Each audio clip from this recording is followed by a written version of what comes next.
इस वीडियो में हम लोग देखेंगे क्लास 7th हिंदी की बुक का चैप्टर 5 मिठाई वाला। बहुत ही मीठे स्वरों के साथ वह गलियों में घूमता हुआ कहता, बच्चों को बहलाने वाला खिलौने वाला। तो बहुत ही अच्छी सी आवाज़ में खिलौने वाला आता था और कहता था कि बच्चों के मन बहलाने वाला कौन आया है? खिलौने वाला। इस अधूरे वाक्यों को वह ऐसे विचित्र किंतु मादक मधुर ढंग से गाकर कहता कि सुनने वाले एक बार स्थिर हो उठते। तो वो कहते हैं कि बच्चों को बहलाने वाला खिलौने वाला, ये वो इस तरीके से बोलता था ना, इतना प्यारा लगता था सुनने में। और सुनने वाला जैसे कि एक बार अस्थिर हो उठे, मतलब कि कौन है, कौन ये कह रहा है, ये देखने के लिए उत्सुक हो उठे। उसके स्नेहाभिषक्त कंठ से फूटा हुआ गान सुनकर निकट के मकानों में हलचल मच जाती। तो उसके स्नेहाभिषक्त मतलब इतने स्नेह से, इतने प्यार से, कंठ से, अपने गले से जो उसकी आवाज़ निकालता था खिलौने वाला, इतनी प्यार से बोलता था कि उसकी आवाज़ सुनने के बाद आसपास के घरों में हलचल सी मच जाती थी। छोटे छोटे बच्चों को अपनी गोद में लिए युवतियाँ चिकों को उठाकर छज्जों पर नीचे झांकने लगती। तो युवतियाँ जो है छोटे छोटे बच्चों को उठा करके और बाहर निकलती या फिर अपनी छतों से नीचे की तरफ झांकने लगती थी। गलियों और उनके अंतर्व्यापी छोटे छोटे उद्यानों में खेलते और इखलाते हुए बच्चों का झुंड उसे घेर लेता। तब वह खिलौने वाला वहीं बैठकर खिलौनों की पोटी खोल देता। तो खिलौने वाले की आवाज़ सुनकर बच्चे आ जाते थे, और जब सारे के सारे बच्चे आ जाते थे अपने घरों में जो खेल रहे होते थे, तो वो खिलौने वाले के पास आ जाते थे। तो वो अपनी पूरी पोटली खोल देता था जिसमें काफ़ी सारे खिलौने होते थे। बच्चे खिलौने देखकर पुलकित हो जाते, मतलब काफ़ी खुश हो जाते थे। वे पैसे लाकर खिलौने का मोल भाव करने लगते, पूछते इचका दाम क्या है, और इचका क्या है, और इचका। खिलौने वाला बच्चों को देखता और उनकी नन्ही नन्ही उंगलियों से पैसे ले लेता और बच्चों की इच्छा अनुसार उन्हें खिलौने दे देता। तो बच्चों को जो मन करता था और पैसे ले लेता उनके छोटे छोटे हाथों से और उनको खिलौने दे देता था। खिलौने लेकर फिर बच्चे उछलते कूदने लगते और तब फिर खिलौने वाला उसी प्रकार गाकर कहता, बच्चों को बहलाने वाला खिलौने वाला। सागर की हिलोरों की भांति उसका यह मादक गान गली भर के मकानों में इस ओर से उस ओर तक लहराता हुआ पहुंचता और खिलौने वाला आगे बढ़ जाता। फिर वो कहते हैं कि जैसे कि सागर में, सागर जो ओशन होता है, जैसे उसमें पानी हिलोरे रहता है ना, इसी तरीके से जो खिलौने वाला था उसकी जो अच्छी सी प्यारी सी बहुत ही मधुर आवाज़ थी ना, वो आगे मतलब बढ़ता जाता था और गलियों में उसकी आवाज़ गूंजती जाती थी। राय विजय बहादुर के बच्चे भी एक दिन खिलौने लेकर घर आए। वे दो बच्चे थे, चुन्नू और मुन्नू। चुन्नू जब खिलौने लेकर आया तो बोला, मेरा घोड़ा कैसा सुंदर है। तो उसने बोला कि मेरा घोड़ा कितना सुंदर है। मन्नू बोला, और देखो मेरा कौछा सुंदर है। तो वो कहते हैं कि मेरा भी कितना सुंदर है। तो दोनों अपने हाथी घोड़े लेकर घर भर में उछलने लगे। इन बच्चों की माँ रोहिणी कुछ देर तक खड़े खड़े उनका खेल निहारती रही। अंत में दोनों बच्चों को बुलाकर उसने पूछा, अरे ओ चुन्नू मुन्नू, ये खिलौने तुमने कितने में लिए हैं? तो उसने पूछा कि चुन्नू मुन्नू खिलौने तुमने कितने में लिए हैं? तो मुन्नू बोला, 2 पैसे में खिलौने वाला दे गया है। तो मुन्नू ने बताया कि 2 पैसे में दे गया खिलौने वाला। रोहिणी सोचने लगी, इतने सस्ते कैसे दे गया, कैसे दे गया, यह तो वही जाने, लेकिन दे तो गया है, इतना तो निश्चय है। तो फिर सोचने लगी कि इतने सस्ते खिलौने वाला कैसे दे गया, बट दे तो गया ही है, अब कैसे दिए हैं वो तो खिलौने वाला ही जाने। फिर आगे बताती है, एक ज़रा सी बात ठहरी, रोहिणी अपने काम में लग गई। फिर कभी उसे इस पर विचार करने की आवश्यकता भी क्यों पड़ती। तो फिर पहले तो एकदम थोड़ा सा उसने सोचा कि ये खिलौने जो हैं, ये इतने सस्ते खिलौने वाला कैसे दे गया। फिर उसने सोचा कि भाई चलो, अब खिलौने वाला दे गया है तो दे ही गया होगा। फिर उसने कभी इस बारे में सोचा नहीं और कभी सोचने की ज़रूरत भी नहीं पड़ी। फिर 6 महीने बाद नगर भर में 2-4 दिनों से एक मुरली वाले के आने का समाचार फैल गया। तो पूरे शहर में ये समाचार फैल गया था कि कोई मुरली वाला आया हुआ है। लोग कहने लगे, भाई वाह, मुरली बजाने में एक ही उस्ताद है, मुरली बजाकर गाना सुनाकर वह मुरली बेचता भी है और सो भी 2-2 पैसे में। तो फिर वो कहते हैं कि वो मुरली बजाता है, बेचता है, सिर्फ 2-2 पैसों में वो बेच देता है। भला इसमें उसे क्या मिलता होगा, मेहनत भी तो ना आती होगी। फिर वो कहता है कि 2-2 पैसे में मुरली बेचकर उसको क्या मिलता होगा, जितने में कमाया है, मतलब जितने में शायद खरीदी है, इतने में भी उसको पैसे ना मिल पाते हो। एक व्यक्ति ने पूछ लिया, कैसा है वह मुरली वाला? मैंने तो उसे नहीं देखा। उत्तर मिला, उम्र तो उसकी अभी अधिक न होगी, यही 30-32 का होगा। दुबला पतला गोरा युवक है, बीकानेरी रंगीन साफा बांधता है। वह तो नहीं जो पहले खिलौने बेचा करता था? क्या वह पहले खिलौने भी बेचा करता था? तो मुरली वाले की काफ़ी ज़्यादा तारीफ़ें हो रही थी। तो एक व्यक्ति ने पूछा कि मुरली वाला कौन है? मैंने तो उसे कभी नहीं देखा। तो आंसर आया कि लगभग 30 से 32 साल की उम्र का एक युवक है, गोरा है, बीकानेरी रंग का साफा, मतलब सर पे पगड़ी सी बांधता है। तो वो कहते हैं कि ये वो खिलौने वाला तो नहीं जो पहले खिलौने भी बेचा करता था? हाँ, जो आप आकर प्रकार तुमने बतलाया है उसी प्रकार का वह भी था। तो कहते हैं कि जो खिलौने वाला था वो भी बिल्कुल ऐसा ही लगता था। तो वही होगा, पर भाई वह एक उस्ताद है। तो कहते हैं हो सकता है खिलौने ही बेचता हो, बट वो उस्ताद है, बहुत अच्छी मुरली बजाता है। प्रतिदिन इसी प्रकार उस मुरली वाले की चर्चा होती। प्रतिदिन नगर के प्रत्येक गली में उसका मादक मृदुल स्वर सुनाई पड़ता। बच्चों को बहलाने वाला मुरलिया वाला। तो गली गली घूमते थे वो मुरली वाले और मुरली बजा बजा कर खूब लोगों को सुनाया करते थे। रोहिणी ने भी मुरली वाले का यह सुर सुना। तुरंत ही उसे खिलौने वाले का स्मरण हो आया। उसने मन ही मन कहा, खिलौने वाला भी इसी तरह गा गा कर खिलौने बेचा करता था। तो फिर वो सोचने लगी जैसे मुरली वाला गा रहा है इसी तरीके से खिलौने वाला भी गा गा कर जो है बेचा करता था अपने खिलौनों को। रोहिणी उठकर अपने पति विजय बाबू के पास गई। जरा उस मुरली वाले को बुलाओ तो चुन्नू मुन्नू के लिए ले लूं, क्या पता यह फिर इधर आए ना आए। वे भी जान पड़ता है पार्क में खेलने निकल गए हैं। तो फिर वो कहती है रोहिणी अपने पति से कि मुरली वाले को बुला लो, ले लेते हैं, क्या पता फिर आए ना आए, बच्चे तो पार्क में चले गए हैं खेलने। विजय बाबू एक समाचार पत्र पढ़ रहे थे। उसी तरह उसे लिए हुए वे दरवाजे पर आकर मुरली वाले से बोले, क्यों भाई, किस तरह देते हो मुरली? तो वो समाचार पत्र लिए और दरवाजे पर चले गए और पूछने लगे कि मुरली वाले भैया बताओ कितने में दे रहे हो। किसी की टोपी गली में गिर पड़ी, किसी का जूता पार्क में छूट गया और किसी की सोंथनी पजामा ही ढीला होकर लटक आई। इस तरह दौड़ते हाँफते बच्चे देखे, बच्चे जो है मुरली वाले के पीछे इस तरीके से पार्क से दौड़ते भागते आ गए थे। बच्चों का झुंड वहां पर आ गया। एक स्वर से सब बोल उठे, हम भी लेंगे मुरली, हम भी लेंगे मुरली, हम भी लेंगे मुरली। मुरली वाला हर्ष गदगद हो उठा, मतलब मुरली वाला बहुत खुश हो गया। बोला, सबको देगा भैया, लेकिन जरा रुको, ठहरो, एक एक को दे दो। अभी इतनी जल्दी हम कहीं लौट थोड़ी ही जाएंगे, बेचने तो आए हैं और हैं भी इस समय मेरे पास एक दो नहीं, पूरे 57। तो कहते हैं मेरे पास तो पूरे 72 मूलियाँ हैं। 72 ही होता है ना, एक सेकंड मैं कंफ्यूज हो गई हूँ। हाँ, तो मतलब 57 मूलियाँ हैं, तो एक दो तो है नहीं, तो सबको बेच देंगे हम, सबको मतलब सबको मूली मिल जाएगी। हाँ बाबूजी, क्या पूछा था आपने, कितने में दी? दी तो वैसे 3-3 पैसे के हिसाब से है, पर आपको 2-2 पैसे में भी दे दूंगा। फिर वो कहते हैं वैसे तो मैं 3-3 पैसे के हिसाब से दे रहा हूँ, पर कोई बात नहीं, 2-2 पैसे के हिसाब से भी मिल जाएगी। विजय बाबू भीतर बाहर दोनों रूप से मुस्कुरा गए। मन ही मन कहने लगे, कैसा है, देता तो सबको इसी भाव से है, पर मुझ पर उल्टा एहसान लाद रहा है। फिर वो कहता है कि सबको 2-2 के भाव से देखता है और ऊपर से मेरे पे एहसान लाद रहा है कि आपको 2 पे दे देंगे। फिर बोलता है, तुम लोगों की झूठ बोलने की आदत होती है, देते होगे सभी को 2-2 पैसे में, पर एहसान का बोझा मेरे पर ही लाद रहे हो। फिर इस तरीके से बोलने लगता है। मुरली वाला एकदम अप्रतिभ हो जाता है। बोला, आपको क्या पता बाबूजी की इनकी असली लागत क्या है? यह तो ग्राहकों का दस्तूर होता है कि दुकानदार चाहे हानि उठाकर चीज क्यों ना बेचे, पर ग्राहक यह समझते हैं कि दुकानदार मुझे लूट रहा है। तो मुरली वाला कहता है कि ये तो ग्राहकों को हमेशा लगता है कि चाहे दुकानदार अपना नुकसान में ही बेच रहा हो, पर ग्राहक को लगता है कि भाई ये दुकान वाला तो हमें लूट रहा है। आप भले कहाँ को विश्वास करोगे, आप भी क्यों विश्वास करोगे मेरी बातों का? लेकिन सच पूछिए तो बाबूजी, असली दाम 2 पैसा ही है। आप कहीं से 2 पैसे में ये मुरली नहीं पा सकते। मैंने तो पूरी 1000 बनवाई थी, तब मुझे इस भाव पड़ी हैं। तो कहते हैं कि कहीं से भी आपको 2 पैसे की मुरली नहीं मिलेंगी, मैंने 1000 मूलियाँ बनवाई थी, इसलिए मुझे 2 पैसे की पड़ी हैं।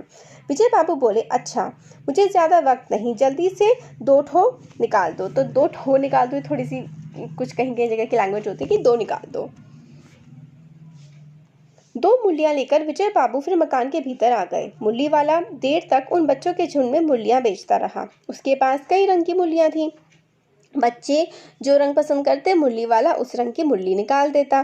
तो वो विजय बाबू तो चले गए तो मुरली लेकर के, तो और मुरली वाला और भी मुरलियाँ बेचने लगा बच्चों को। यह बड़ी अच्छी मुरली है, तुम यही ले लो बाबू, राजा बाबू तुम्हारे लायक तो बस यह है। हाँ भैया तुमको वहीं देंगे, ये लो, तुमको वैसी ना चाहिए। तो मतलब बच्चे ले रहे थे, यह नारंगी रंग की, अच्छा वही ले लो। ले आए पैसे, अच्छा ये लो, तुम्हारे लिए मैंने पहले से ही यह निकाल रखी है। तुम्हें पैसे नहीं मिले, तुमने अम्मा से ठीक तरह मांगे ना होंगे। धोती पकड़कर पैरों में लिपटकर अम्मा से पैसे मांगे जाते हैं। बाबू हाँ, फिर जाओ, अब की बार मिल जाएंगे। 2 अन्नी है तो क्या हुआ, ये लो पैसे वापस लो।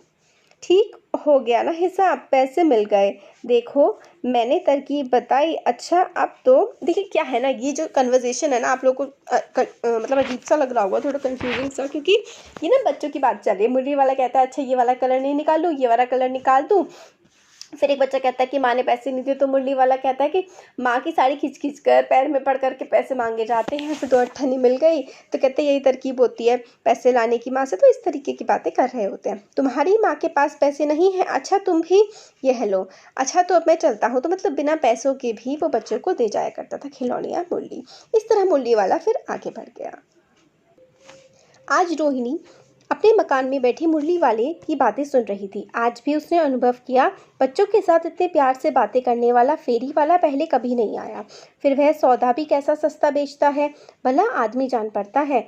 समय की बात है, जो बेचारा इस तरह मारा मारा फिरता है, पेट जो ना कराए सो थोड़ा। तो वो कहती है कि मतलब बातें सुन रही होती है मुरली वाले की, कि मुरली वाला कितने अच्छे से बच्चों से बात करता है। फिर सोच रही होती है कि बेचारा मारा मारा फिरता है, जगह जगह घूमता रहता है अपना सामान बेचते हुए। तो मतलब पेट ही तो है ये, हमारा पेट खाने के लिए ही तो हम ये सब करते हैं। आगे इस तरह मुरली वाले की शीर्ण स्वर दूसरी निकट की गली से सुनाई पड़ा, बच्चों को बहलाने वाला मुरली वाला। तो फिर आगे की तरफ को मुड़ गया वो मुरली वाला, और फिर वही गाना गाने लगा कि बच्चों को बहलाने वाला मुरली वाला। रोहिणी से सुनकर मन ही मन कहने लगी, और स्वर कैसे मीठा है इनका। बहुत दिनों तक रोहिणी को मुरली वाले का वही मीठा स्वर, उनके बच्चों के प्रति वे स्नेह सिक्त बातें याद आती रहीं। तो जो रोहिणी थी बहुत दिनों तक उसको ये बातें याद रहीं। महीने के महीने आए और चले गए, फिर मुरली वाला ना आया। धीरे धीरे उसकी स्मृति भी क्षीण हो गई मतलब चली गई, खत्म हो गई। तो मुरली वाला और खिलौने वाला ये जो है इनकी यादें कुछ टाइम तक रहीं, फिर खत्म हो गई क्योंकि कई महीने तक नहीं आया। 8 मास बाद यानी कि 8 मंथ्स के बाद सर्दी के दिन थे। रोहिणी स्नान करके नहा करके मकान की छत पर चढ़कर आजानुलंबित केश राशि सुखा रही थी। तो मतलब जो केश बाल हैं नहाने के बाद वो सुखा रही थी। इस समय नीचे की गली में सुनाई पड़ा बच्चों को बहलाने वाला मिठाई वाला। तो पहले खिलौने वाला, फिर उसके बाद मुरली वाला, अब बच्चों को बहलाने वाला कौन आया, मिठाई वाला। अब देखिए मिठाई वाले का स्वर उसके लिए परिचित था। झट से रोहिणी ने नीचे उतर कर आई। उस समय उसके पति मकान में नहीं थे। हाँ, उनकी वृद्ध दादी थी। रोहिणी उनके निकट आकर बोली, दादी चुन्नू मुन्नू के लिए मिठाई लेनी है, ज़रा कमरे में चलकर ठहराओ। मैं उधर कैसे जाऊं, कोई आता ना हो, ज़रा हटकर मैं भी चिक्की ओट में बैठी रहूंगी। तो फिर वो कहती है, ये देखिए जो औरतें होती थी ना पहले, वो चिक होता है पर्दा, पर्दे की ओट में रहती थी, ज़्यादा बाहर नहीं निकलती थी। तो इसने बच्चों की दादी से कहा रोहिणी ने कि मतलब बुला लो, मैं पीछे की तरफ पर्दे के पीछे को चली जाऊंगी और मिठाई वाला है, बच्चों के लिए मिठाई ले लो। फिर ज़रा कमरे में चलकर, हाँ तो ये वाला तो हो गया। दादी उठकर कमरे में आकर बोली, ए मिठाई वाले इधर आना।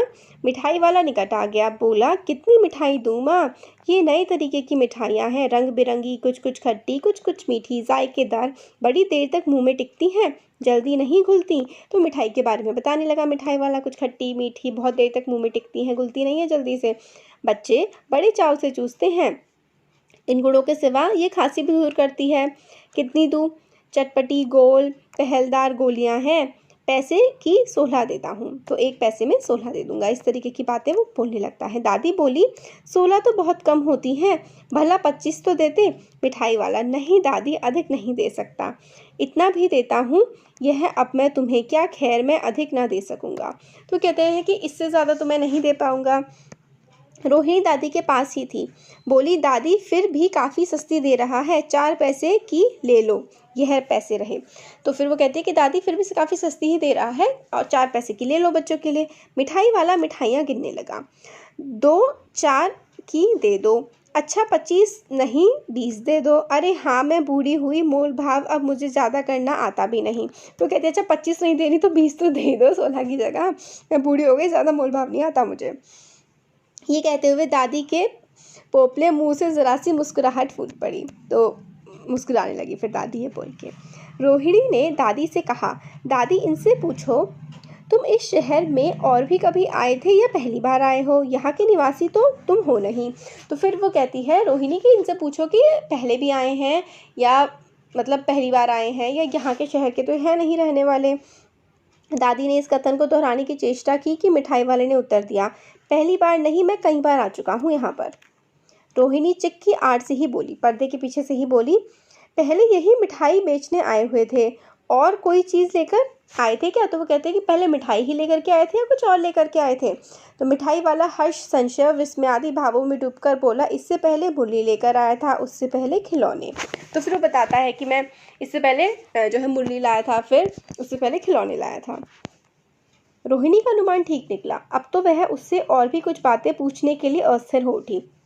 अब क्योंकि रोहिणी को याद आ गया था कि ये तो वही आदमी है जो इतनी सारी अलग अलग चीज़ें लाता है, तो वो और चीज़ें उससे पूछना चाहती थी।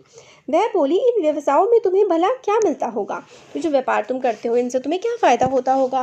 वह बोला, मिलता भला क्या है, यही खाने भर को मिल जाता है, कभी नहीं भी मिलता है, पर हाँ संतोष, धीरज और कभी कभी असीम सुख ज़रूर मिलता है और मैं यही चाहता भी हूँ। तो वो कहता है कि कुछ भी नहीं मिलता ऐसे तो, थोड़ा बहुत खाने भर को मिल जाता है, मगर हाँ मुझे खुशी बहुत मिलती है कि असीम सुख जो है, धीरज, संतोष, मन की शांति, ये बहुत मिलता है। सो कैसे, वह भी बताओ। तो वो कहती है कि भाई ये सब तुम्हें कैसे मिलता है? तो बोलता है, अब व्यर्थ उन बातों की चर्चा क्या करूं, उन्हें आप जाने ही दो, उन बातों को सुनकर आपको दुखी होगा। तो वो कहता है कि मतलब रोहिणी कहती है कि इन सब चीज़ों को बेचकर तुम्हें खुशी कैसे मिलती है ये बताओ। तो मिठाई वाला या मुरली वाला या फिर जो भी है, ये कहता है कि उन बातों को जान करके आपको भी दुखी होगा, रहने ही दो। तो वो कहती है, जब इतना बताया है तब और भी बता दो, मैं बहुत उत्सुक हूँ, तुम्हारा हर्जा ना होगा, मिठाई मैं और भी ले लूँगी। तो वो कहती है कि मैं बहुत उत्सुक हूँ जानने के लिए, तुम्हें नुकसान नहीं होगा, तुम बताओगे, टाइम यहाँ पे बिताओगे तो मैं और मिठाई ले लूँगी। तो फिर क्या होता है, अतिशय गंभीरता के साथ मिठाई वाले ने कहा, मैं भी अपने नगर का एक प्रतिष्ठित आदमी था। कहता है मैं भी अपने शहर का एक काफ़ी इंपॉर्टेंट अमीर आदमी था, मकान, व्यवसाय, गाड़ी घोड़े, नौकर चाकर, सब कुछ था मेरे पास। स्त्री थी, मतलब वाइफ थी, छोटे छोटे 2 बच्चे भी थे। मेरा वह सोने का संसार था। तो वो कहता है कि मेरा वो जो था दुनिया, वो बहुत अच्छी थी। बाहर संपत्ति का वैभव था, भीतर संसारिक सुख था। तो मतलब पैसा भी था और मेरे घर में सुख शांति भी थी। स्त्री मतलब वाइफ सुंदर थी और मैं बहुत प्यार करता था, मेरी प्राण थी। बच्चे ऐसे सुंदर थे जैसे सोने के सजीव खिलौने, बच्चे भी बड़े सुंदर थे। उनकी अटखेलियों के मारे घर में कोलाहल मचा रहता था और बच्चों की हरकतें, वही शैतानियों की वजह से घर में अच्छा मतलब माहौल रहता था। समय की गति, विधाता की लीला, अब कोई नहीं है। तो मतलब अब मतलब कोई भी नहीं रहा उनमें से। दादी, प्राण निकाले नहीं निकलते, इसलिए अपने उन बच्चों की खोज में निकला हूँ, वे सब अंत में होंगे तो यहीं कहीं। तो कहते हैं कि बच्चे और बीवी तो मेरे रहे नहीं, तो मैं अपने बच्चों की ही खोज में निकल जाता हूँ, कहीं ना कहीं मतलब इन बच्चों में उनको देख लेता हूँ तो खुशी मिल जाती है। वे सब अंत में होंगे तो यहीं कहीं, आखिर कहीं ना जन्मे ही होंगे। तो वो कहते हैं कहीं ना कहीं मरने के बाद दोबारा उन्होंने जन्म तो लिया ही होगा। उस तरह रहता, घुल मिल कर मरता, इस तरह सुख संतोष के साथ मरूंगा। तो कहता है कि अगर मैं अकेले पड़ा रहता तो ऐसे ही मर जाता, मगर अब जो है संतोष के साथ तो मरूंगा। इस तरह के जीवन में कभी कभी अपने उन बच्चों की झलक सी मिल जाती है। तो कहता है इस तरह का जीवन जो मैं घूम घूम के बच्चों के लिए सामान बेचता हूँ तो अपने बच्चों की झलक देखने को मिल जाती है। ऐसा जान पड़ता है जैसे वे इन्हीं में उछल उछल कर हंस रहे हो। पैसे की कमी थोड़े ही है, आपकी दया से पैसे तो काफ़ी हैं। तो वो कहते हैं कि पैसे की कोई कमी नहीं है मेरे पास, आपकी दया से पैसे तो काफ़ी हैं। जो नहीं है इस तरह उसको पा जाता हूँ, और जो नहीं है, बच्चे नहीं हैं, बीवी नहीं है, तो बच्चों को देखने को तो मुझे मिल ही जाता है ना, बच्चे देख लेता हूँ। इन बच्चों, जो बच्चे मेरे पास सामान खरीदने आते हैं, खुश होते हैं, सामान ले जाते हैं, तो अपने बच्चों की झलक उनमें ही मैं देख लेता हूँ। रोहिणी ने मिठाई वाले की ओर देखा, उसकी आंखों में आंसुओं से तर है, मतलब आँख रो रहे थे वो। तो इस समय चुन्नू मुन्नू भी आ गए। रोहिणी से लिपटकर उनका आंचल पकड़कर बोले, अम्मा मिठाई मुझसे लो। यह कहकर तत्काल कागज़ की 2 पुड़ियाँ मिठाइयों से भरी मिठाई वाले ने चुन्नू मुन्नू को दे दी। तो चुन्नू मुन्नू आ गए थे तब तक, तो मिठाई वाले ने उन दोनों को दे दी। रोहिणी ने भीतर से पैसे फेंक दिए। मिठाई वाले ने पोटी उठाई और कहा, अब इस बार ये पैसे ना लूँगा। दादी बोली, अरे अरे नाना, अपने पैसे लिए जा भाई। तब तक आगे फिर सुनाई पड़ा उस प्रकार मादक मृदुल स्वर में, बच्चों को बहलाने वाला मिठाई वाला। तो यही था कि मतलब उसने अपनी पूरी कहानी सुनाई, बच्चे आ गए, उसने बच्चों को मिठाई दे दी और फिर वो जाने लगा। तो फिर रोहिणी ने कहा, पैसे तो ले जाओ। तो उन्होंने कहा, नहीं बस इस बार अब मैं पैसे ना लूँगा। तो दादी ने कहा कि मतलब अरे अरे पैसे तो ले जा। तब तक वो वहाँ से चला गया था और कोई आवाज़ आने लगी थी कि बच्चों को बहलाने वाला मिठाई वाला। क्यों नहीं लिए थे पैसे? देखिए, उसको अपनी फैमिली की याद आ गई थी, अपने बच्चों की याद आ गई थी उसको, तो इसलिए वो वहाँ से ऐसे ही चला गया। चैप्टर है थोड़ा इमोशनल सा है। तो हो गया हमारा चैप्टर कंप्लीट। कैसा लगा वीडियो ज़रूर बताइए। अच्छा लगा लाइक करिए, चैनल को सब्सक्राइब करिए, अपने फ्रेंड्स के साथ शेयर करिए। Thank you.